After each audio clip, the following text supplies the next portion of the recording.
میرا رضا میرا رضا میرا رضا میرا رضا ہے، وہ رضا میرا رضا میرا۔ سمجھنا یہ ہے کہ یہ اولیاء کس کو کہتے ہیں، اولیاء کہاں کس چیز کو جاتا ہے، کس ذات کے لیے یہ لفظ اولیاء استعمال کیا جاتا ہے۔ اب ذرا ذہن حاضر کریں اور میں آپ کو دہلی کی سرزمین پہ لے کر کے چلتا ہوں۔ ہندوستان کے اندر بہت سارے ولیوں کے مزارات ہیں، بہت سارے اولیاء جلوہ بار ہیں، لیکن ان تمام کو جو ہے ولیوں میں اگر لفظ اولیاء کے ساتھ کسی کو مخاطب کیا جاتا ہے، اگر کسی کو پکارا جاتا ہے تو وہ ذات قطب دہلی سرکار نظام الدین محبوب الہی کو کہا جاتا ہے۔ ان کو اولیاء بھی کہا گیا، حضور نظام الدین نظام الدین اولیاء کے نام سے ان کو پکارا جاتا ہے۔ اب اولیاء کا مقام کیا ہے یہاں سے سمجھنے کے لیے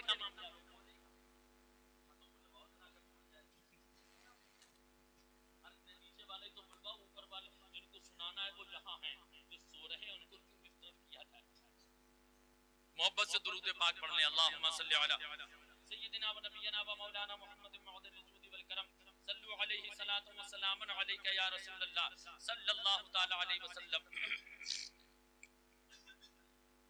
وہ دیکھ لو وہاں کہیں تار وغیرہ تو نہیں چھوٹے، ہاں کوئی آیا گیا ہو نا اس کی وجہ سے کہیں چھوٹ گیا۔ ہلو ہلو ہلو میں چیک ہلو اوپر تو بول رہا مگر یہ آپ کا یہاں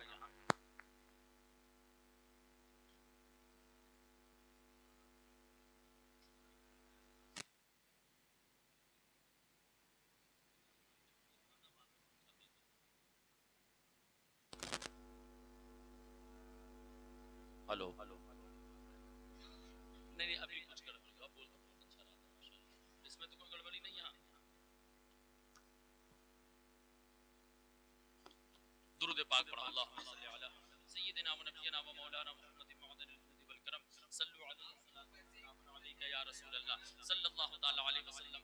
آپ لوگ ذرا مخاطب ہوں توجہ دیں، وہ اپنا کام کرتے رہیں گے۔ سرکار محبوب الہی کو محبوب الہی جو نظام الدین اولیاء کہا جاتا ہے، حضرت نظام الدین اولیاء کو اولیاء کہاں کس لیے گیا؟ اب ذرا توجہ دیجیے، میں لفظ اولیاء کے اوپر تھوڑی سی گفتگو کرنا چاہوں گا، اپنے علماء کی دعائیں چاہوں گا، حضرت علامہ اکمل صاحب ہمارے مولانا نصیب صاحب قبلہ کی دعائیں چاہوں گا۔ یہ بڑا نفیس جملہ میرے ذہن میں آ گیا تو آپ کو پہنچاتا چلوں کہ اولیاء ولی تو بے شمار ہیں، تو ہندوستان میں دنیا کے کونے کونے میں ہے، لیکن لفظ اولیاء کے خطاب سے اگر کس کو نوازا جاتا ہے تو اس کی ایک الگ ہی پہچان ہوتی ہے، اس کی ایک الگ ہی خصوصیت ہے۔ سرکار نظام الدین اولیاء رحمت اللہ تعالی علیہ کو اولیاء کہا گیا۔ سرکار نظام الدین اولیاء کے ایک مرید خاص جسے فناف الشیخ کہا جاتا ہے، حضرت امیر خسرو رحمت اللہ تعالی علیہ، حضرت امیر خسرو حضرت نظام الدین اولیاء کے بڑے چہیتے مرید تھے اور بڑے چہیتے آپ کے جو ہے خلیفہ میں سے تھے۔ سرکار نظام الدین اولیاء بڑا پیار فرماتے تھے،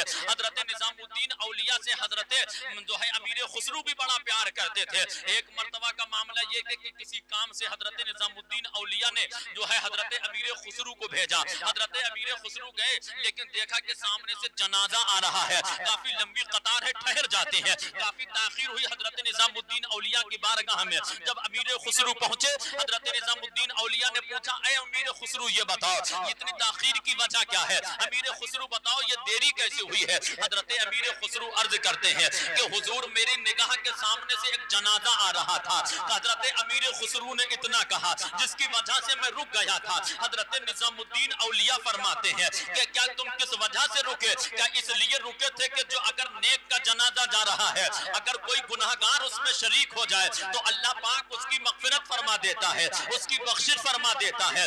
کسی نیک کا جنازہ یہاں سے ایک مسئلہ اور حل کر لیجئے۔